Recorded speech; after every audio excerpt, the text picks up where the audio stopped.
problem solved. But then you have to keep going out with various different boxes. Well, you do, and that's, as you know, So, an expensive game. yeah. Boxes, for what they are overpriced consistently. So I wanted to talk to you today about the problem of there's a lot of cool books, and you want to start by, maybe you want to play it or maybe you want to GM it. Let's say you want to GM it for now, right? Either way, you're probably going to want to pick up a core rule book because you're excited. So then you want to read and get to know stuff about whatever system. So how can we help people it's identify figuring out where to what start? system to start with, basically. Yeah, As a player, you're going to have less autonomy when it comes to that. sure. So you're not necessarily going to have somebody's running something. Yeah. You just want to play. In the world of multiverses, you can choose which universe to be in, but Yeah. you can't create the universe. Exactly. So, somebody's going to be running a game and you're just going to tag along and have fun. If you're the person setting it up, the temptation and the kind of elephant in the room is D&D. It's the most available system. It is the most available system. It's the most universally recognised system.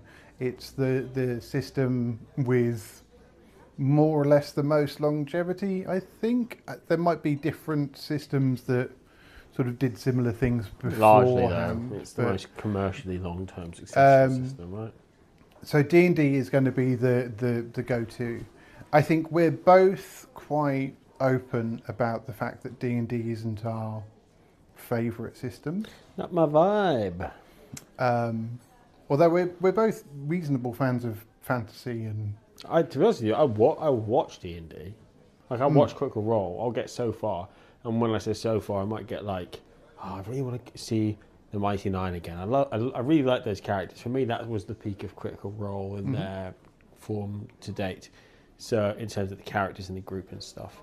So, and I can get like 30 episodes deep over the course of a month of me going, I want to binge some Critical Role. And that's D&D, and that's great, and it's its own thing. But it's very different watching it than being in charge of developing the game or your character within the game. And that's the bit where I disconnect from that particular system. But I think what it comes down to, I mean, different systems might on paper be the perfect one for you. But when you actually get into the sort of playing of it, for one reason or another, it just doesn't flow for you. I think ultimately when it comes to system,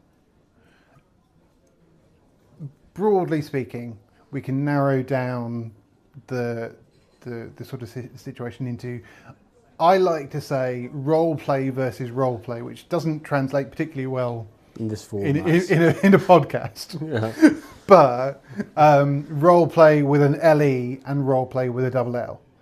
So one's about rolling dice, one's about taking on a role.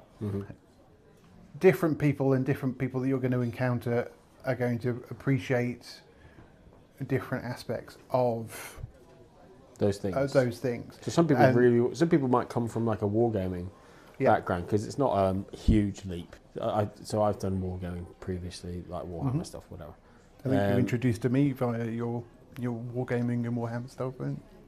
So then quite an easy sidestep to go Wrath and Glory or Imperial Maledictum or whatever the book is out at the time, and then get into it. And players like that might be... it turns out I wasn't particularly good at wargaming because I wasn't very good at like battlefield analytics, and because it's essentially min-maxing to win the battle, right? It's war, it's commanding, making decisions, generalship, whatever the official word is for that. So I was pretty terrible at that. So it just so happens that I wasn't a roll the dice heavy guy. But I think lots of people can be if they're coming from that kind of an environment. I think sometimes as well you find that I've found people that come from wargaming backgrounds that were probably storytellers but hadn't found a medium to get into storytelling yet. Yeah. And equally, I've found people in storytelling environments where what they really want is the strategy gaming of wargaming and things like that. So, I think ultimately, I think that that's as well an important thing to discuss, is making sure that you try a bit of everything. Don't just pick up your D&D dice and say, well, this is me forever. there are other things out there, and if something's not working for you, there's probably a system out there that can make something that can scratch that itch.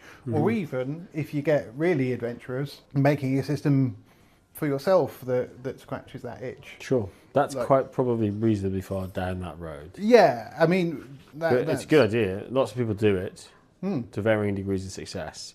But in terms of brand new person, choosing a good system, my first advice to a brand new person, say you're going to be online, or you've got a laptop, whatever, you've access to things like Roll20, Foundry, Discord, that kind of stuff.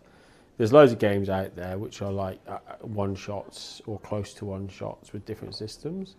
And the first thing I would say to you is be really honest about your level of experience and apply to be part of some of those games and try lots of different things to find where you are, right? To find where you sit. Also be aware that you'll get this if you try this with lots of different people, that there is such a good thing as a good system but a bad GM. Yeah. Or rather, a good system and a good GM, but those things just don't, maybe you just don't fit in that particular setup, right? Yeah. So it's not necessarily, if you don't have the best time, it's not necessarily the system. Maybe it could be a member of the group. Conventions I've found are really good. So you and I do convention gaming, and that's a really good place.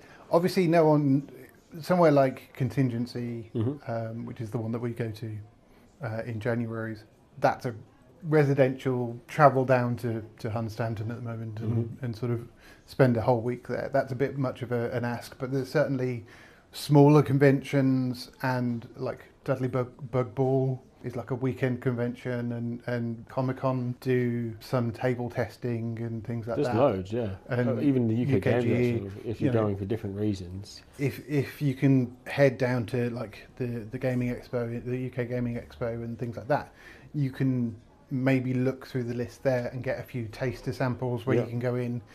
But I think you do have to be aware that there are opportunities to miss out on good systems, like you say, because either the GM didn't really know what they were doing, or that seems a bit hard. Well, let me put it. So right now I'm reading the one reg to try and get ready for brand new system to me at Christmas. Got a month to get it ready for Contingency, so I'm in that at the moment, right? So there's two starter sets for the One Ring. One is based in the Shire and is based off of characters in the prologue of the Lord of the Rings. The old, the sort of historical hobbits of note, the generation before Bilbo. So Drogo, Baggins, I think, and that sort of vibe, right? So in that starter set, you're all hobbit. That scenario is really limiting for a system that is designed to be set between the Hobbit and the Lord of the Rings and encompasses everybody from a hobbit to Aragorn, son of Arathorn, Gondor, elves, dwarves. That's a real thin slice of that cake, and that the tone of that will probably be quite warm and quite family friendly, but that might not be your vibe. So you might like that system, but you might not like much else about that session. Is what I'm saying. You know what I mean? I think bearing in mind, it should be pointed out, this is probably, as a topic of conversation, something that you're going to have a bit more familiarity with, because you're a little sort of more recently to the scene than I am. I've been sort of doing it for about 30 years. I was 8 when I started doing it, so I don't know what I'd sort of prescribe to myself then. But I think ultimately when you're choosing a system for beginning, deciding what you want out of it is the important thing. Deciding if you want crunch, so you're going to be playing games like Imperium Maledictum or something. I mean, D&D is a good middle ground for crunch. It's not the most crunchy. Sure. I'll be honest, I avoid crunchy systems. Pathfinder's crunchy, right? Pathfinder's sort of based on 3.5 edition D&D, sort of, anyway. So so similar to old D&D. Like 5th edition D&D lost a lot of the crunch from the earlier iterations. Yeah, it was much which more is why it inviting, became a little bit more popular, I think. So what do you mean when you say crunch, for those who might not be familiar? So you don't know about the crunch. Random Mighty Boosh reference. Very timely. We're going to realize timely references. That's a deep cut, yeah. So crunch is just, the system itself. To put this hat on is going to require that you have a certain level of milliner skills and a certain level of dressing skills, and you're going to roll your dice. Oh, I'm very sorry you didn't put the hat on because you didn't have the right technical gear. Whereas a narrative leaning which thing, is the opposite. which is really the opposite, is I would like to put the hat on. Great, you put the hat on. So the crunch, you could say crunch is the mechanical complexity, which maybe some people like. If you were human, you could say that. If you weren't human and you were learning English language for the first time, you could say it like I just said it. So some people like crunch because crunch gives you guidelines to walk along to then help you with your decision making. Yeah. There can be a lot of those though, and some people can find those same lines that are there to guide you can trip them. Yeah. So they prefer more free-flowing narrative, that you said. It's also described, the opposite end, like narrative is described as rules light in lots of cases. So depending on how crunchy or rules lighty you want to be, probably I would say start towards rules light, just because I think it's got a lower barrier to entry for most people, unless that's something that you're really not interested in. I think ultimately what it comes down to for me and my experience is that the hardest thing to kind of get into, that sort of surprises people, I think, is it's a lot harder to be narrative than it is to follow the rules. Yeah, I think, there's the creativity, right? That maybe not everyone is, it's not, well, maybe you're just not comfortable with a group of people to be fully relaxed and creative. You know, the improv skills and the telling of a communal story and things like that, although it would seem to be the easiest part, in my experience, is the thing that comes less naturally to people.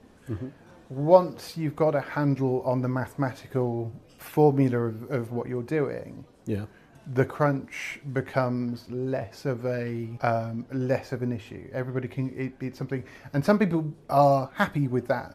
Because some people don't like the creative or the kind of narrative aspect. They don't like... They just prefer more rules in their world. Yeah, so they like to kind of follow the physics of a world and allow those mechanics to dictate how the story ends up. Or they tend to lean more towards the narrative. Because crunchy sometimes as well is, or it's adjacent to, combat heavy. Yeah. So I run a reasonable amount of Cyberpunk Red, and I would describe the combat in that game quite crunchy. Yeah. Because there's lots of numbers, and there are lots of different competing systems that you need to get your head around. Yeah. There's also particular roles, like being a net runner, that can be quite crunchy in other ways, because you also have to manage time between the net runners, exposures, like table time versus the rest of the group and all that kind of stuff. And some people just like to know the world that they live in. So if you were to have a world that was narrative or rules light, thematically, if it was a world like the video game Kingdom Come Deliverance, which is realistic medieval, it's possible that somebody could discover something that would then lead to there being magic in that world 6 months later. Yeah. It's possible. And some people would rather, maybe some people went to that game because it's a fantasy game without magic, and maybe that was appealing to them. So that's another reason people might like crunch. And sort of adjacent to crunch versus narrative, or running alongside crunch versus narrative and rules light, you've got different topics. So you've got stuff like an IP, which is probably closer to crunch because it's coming with a certain set of established rules and known truths. And then you've got stuff which is collaborative or homebrew or GM, DM created, which is something else to consider. So you've got like the number of rules and how you're going to interact with those rules. Let's consider that. But also what type of setting and how does that tie into that, right? But I think that all comes down, you know, we can't stress this enough. If you're able, have a session zero and talk these things out with your group. Because we tend, the group that we have, our home group, tends to be a little bit more sort of mixed. There's a few of us that like the narrative, a few of us that like the sort of crunchy combat and things like that. So we tend to find a reasonable middle ground. If you're a crunch player in a bunch of narrative players' world, you are going to start finding yourself getting frustrated. You know, not that you might be against the whimsy of things necessarily. Just different priorities, though. Yeah, different exactly. ways you want to spend your time. You want things to make sense. You want the physics to be solid, and for everybody to adhere to them. But they're not necessarily going to. Equally, you could have a very realistic, like say, a very realistic medieval environment, and somebody could sort of burst in and go, "I'm filling sausage face," and you know everybody's suddenly going to start finding that person obtuse. Yeah. Hypothetically, I'm saying not from personal experience. It might not surprise anybody to find out that I am very much in favour of my advice to anybody that wants to use a starter system is make your own. But we'll talk about making your own. You've got 30 years experience. Yeah, we'll talk about making. That could be an intimidating way to approach things. It is, I think. But there's some games like that do lean into more narrative, like you've got Fate or Roll for Shoes, Kids on Bikes and things like that is a nice mix of crunch, but it tends to lean towards the more whimsical. And then, you've got your things like Wrath and Glory and Imperial Maledictum, which are the 40k ones, which was, for me, kind of crunch heavier. Yeah, can be a very, to the point of distraction. Yeah, it was when we played them, certainly when I played them, there was probably 10% too much crunch for my like perfect. And I understand it, right? Because it's just the way it is with those systems, and that's okay. And actually, that's one of the benefits of where we're saying try lots of different things. Then, which is definitely the way to do it. We run 8-week story arcs. So if you're coming round to, and I was never in this position with those systems actually, but if you come round to, what system did I struggle with? Savage Worlds. Don't know why. Couldn't get my head around it. The leveling up system. I think I was still fairly new to TTRPGs at that point. Yeah. If I was to do it again, it'd probably be better. But I know that, and the actual story stuff was super compelling. The GM of it was great as well. But I know that if after 3 weeks, if I'm not having a good time, I only have a few more weeks to go. Yeah. And then we're going to change something. So the stakes are slightly lower as well, right? So my piece of advice, once you've looked at the types of systems, so you establish whether you want sort of crunchy stuff or not crunchy stuff, is if anything jumps out at you. So when I grew up, at 8 years old, I wasn't doing TTRPGs. I was painting Warhammer, playing it with my brother, and watching Alien and Predator movies at home on VHS, taped off telly, and that system, so the Alien RPG system is so evocative in my mind that when I saw it and I did a bit of research on the mechanics and saw all the awards it's won and all the good stuff, like you go, okay, this isn't a waste of my money to buy this, right? Then I knew that if nothing else, I would enjoy being in that world. Bit of nostalgia, bit of horror stuff, bit of combat-y stuff, bit of paranoia.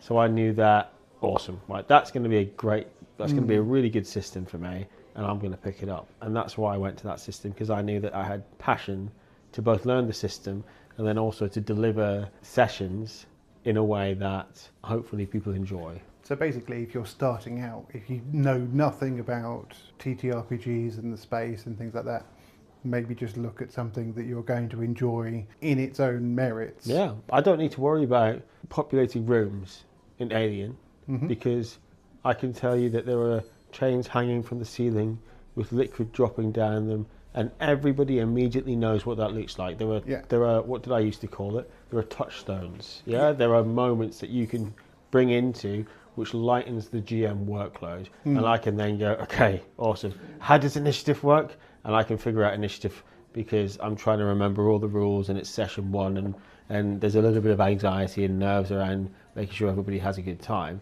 But like a big old chunk of the descriptive piece, I've already got. Yeah. I want to work this out. But maybe you go to your watch, it's retrofuturism. It's obviously that Casio calculator watch.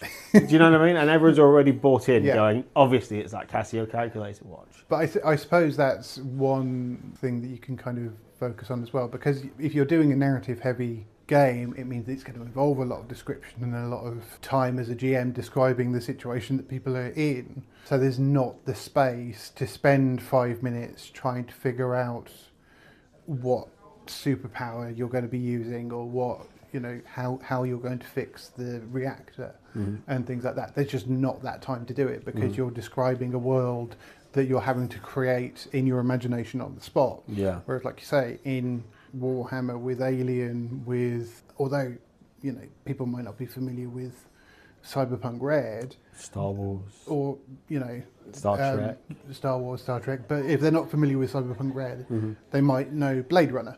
Sure, there's lots of there's enough a well realised genre. Exactly. So if you're in a world, like you say, if you're in an environment where you can sort of say it's this, or think this image. Blade Runner, think Star Trek, Star Wars, whatever, and that's doing a lot of the heavy lifting, then it can be more fun to lean into a world where the physics is taken more seriously. And I know that the crunchier systems that I've been involved in or played have been more enjoyable because I'm in a familiar world.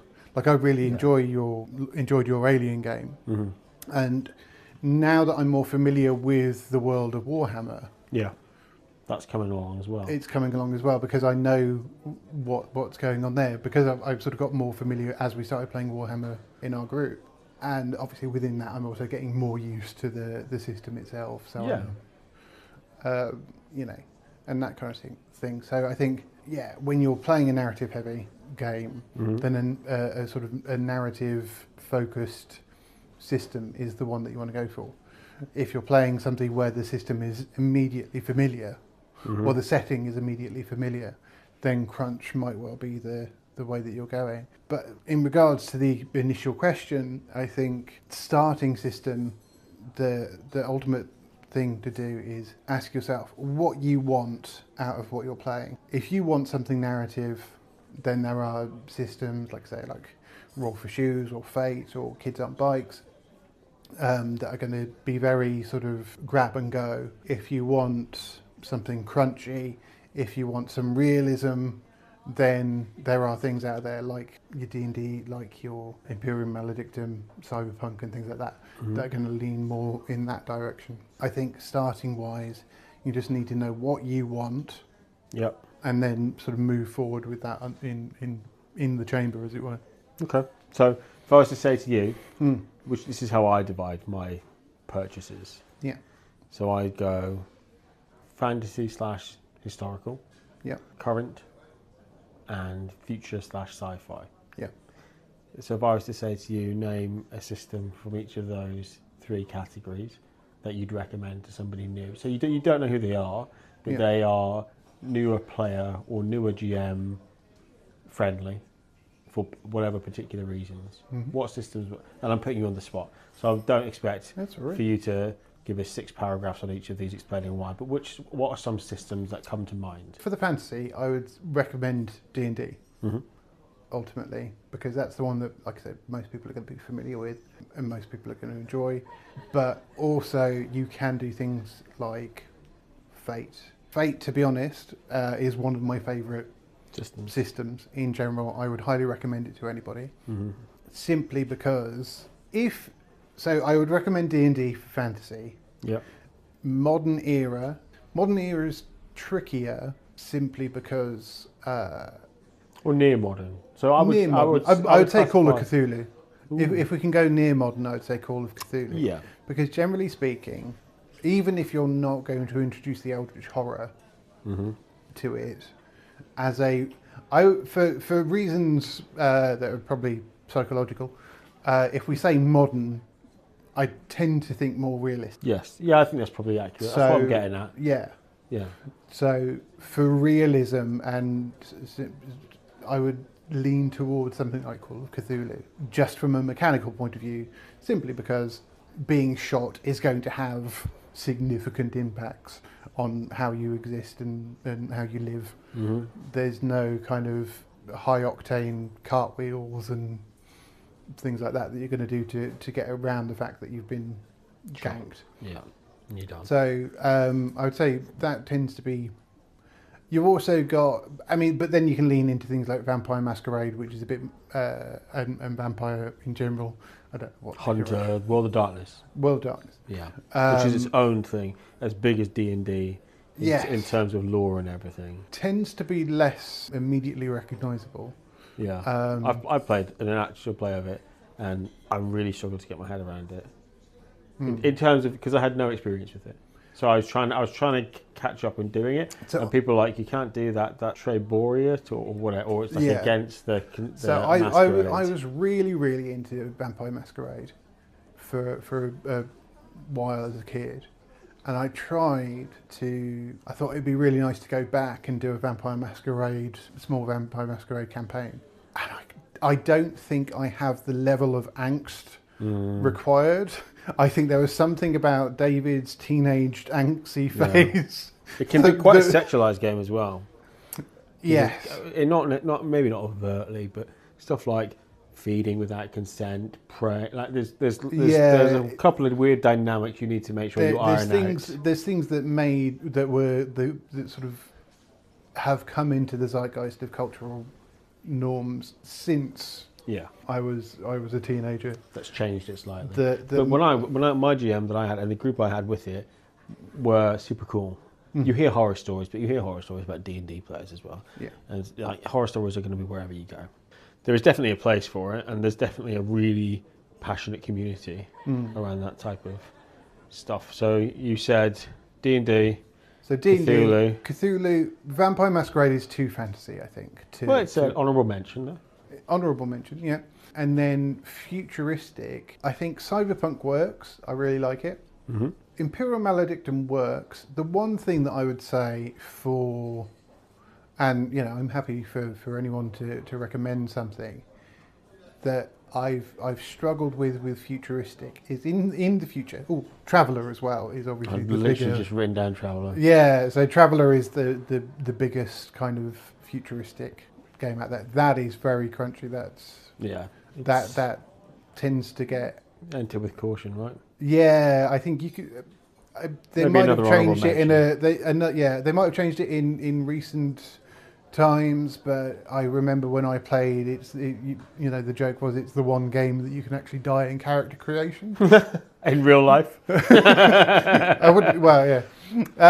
But no, So you said Cyberpunk, maybe did you say Warhammer?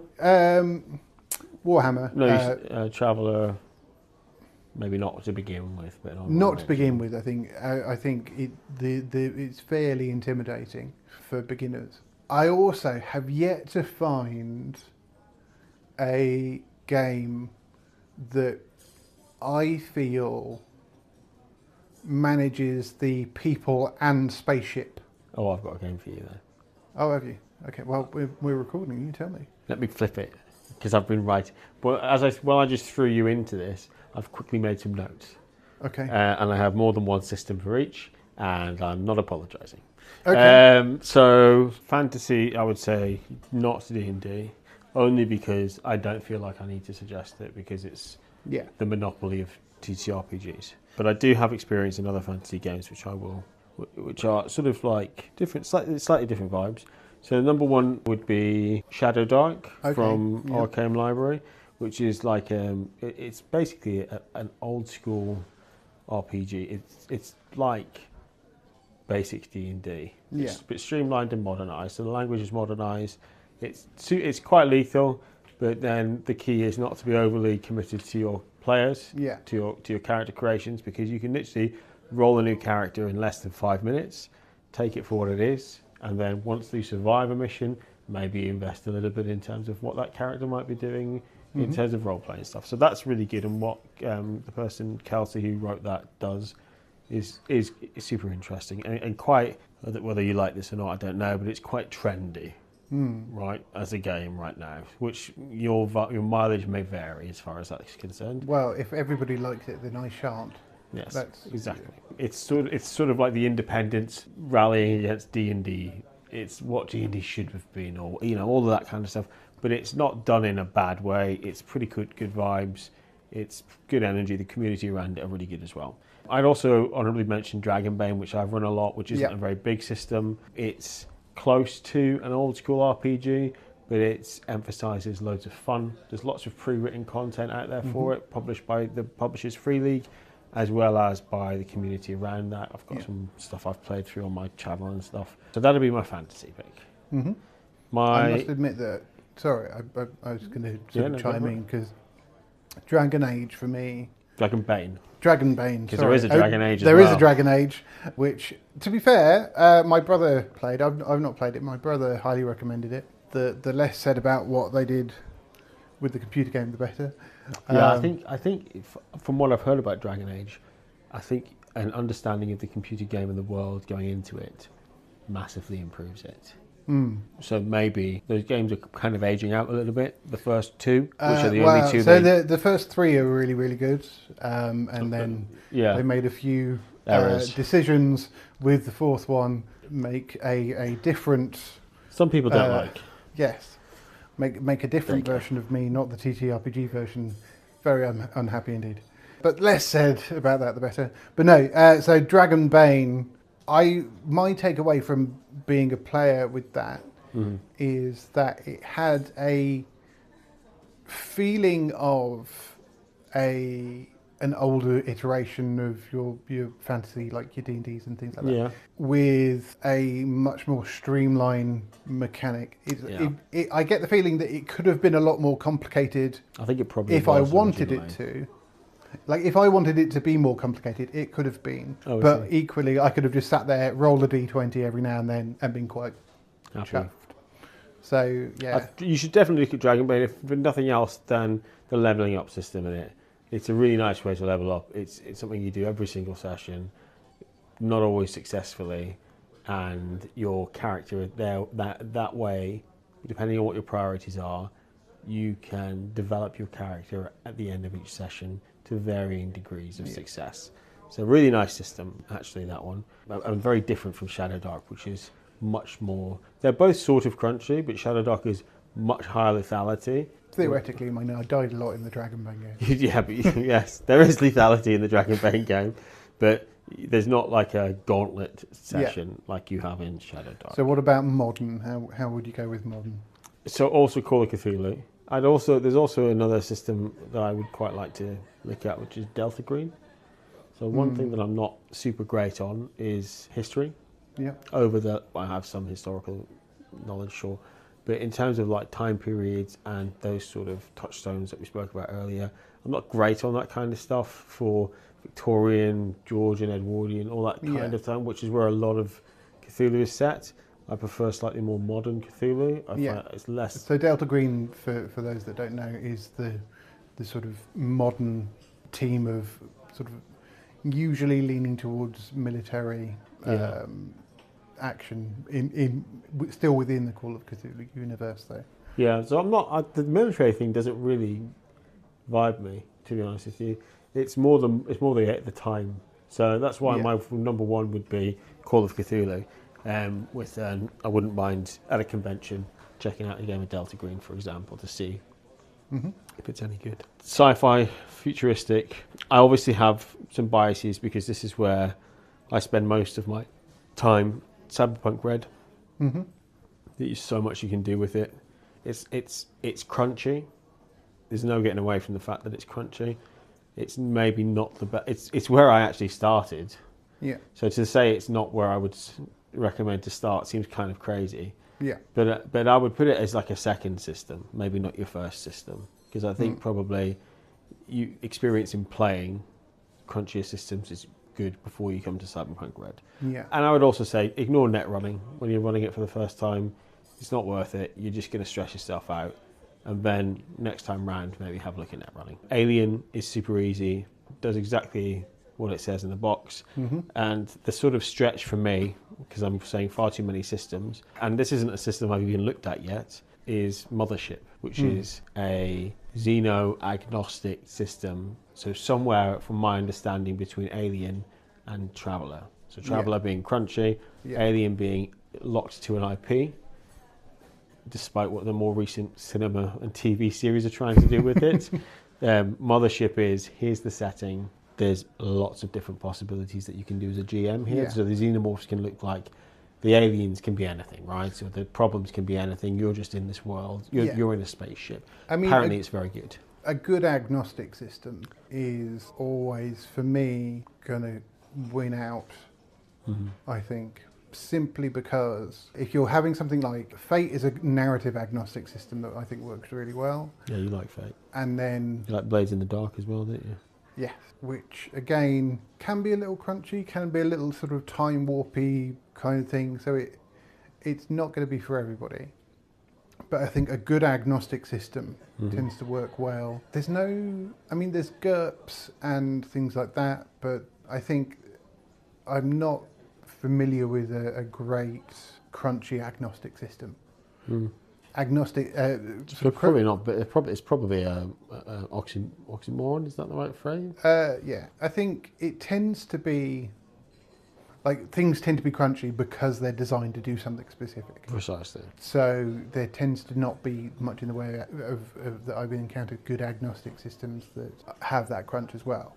But basically, quite a lot of the people that sort of I meet that want to start D&D, or quite a lot of the people that I meet that want to start roleplay, they tend to have a story that they want to tell. Yeah. So my ultimate and probably final recommendation when it comes to starting out is that find some way to tell a story that you've had in mind for a while. Find the best way to tell the story that you've had in mind for a while, which might be through a narrative medium, it might be through a static medium. But if it's your first time moving forward into TTRPGs and it's your first time telling that story, get used to telling the story, and that, because that for me is always going to be the most difficult element. There are systems that you can take to fit almost anything you want to do, but telling the story that you want to tell, for me, should come first. So decide, if you've got a story that you want to tell, decide basically what system that you've seen that is going to fit that the best. Cool. I think that probably tail ends it. I think there's other systems that we could recommend. The best bet is to get on line, get on YouTube, get on your podcast provider, whatever, Spotify, and watch and listen, because we're in a world of abundance when it comes to all that kind of stuff at the moment. I think almost it's a shame. It's a shame, but not a shame. It's a little more difficult at the moment, I think, because there's almost too much out there. That the amount of stuff that's sort of available now isn't as helpful as it perhaps once was. Because you've got to do a little bit of work to find. You've got to sift through. You've got to find which platform works best for you. To find what you need. But that opens up a much wider issue for me into the world of the internet. The internet in 2026, or the internet as it stands at the moment anyway. But yes, we will no doubt discuss that in the future. Yeah. But until then, I think it's your turn for getting around in. Right, you are. We'll see you next time.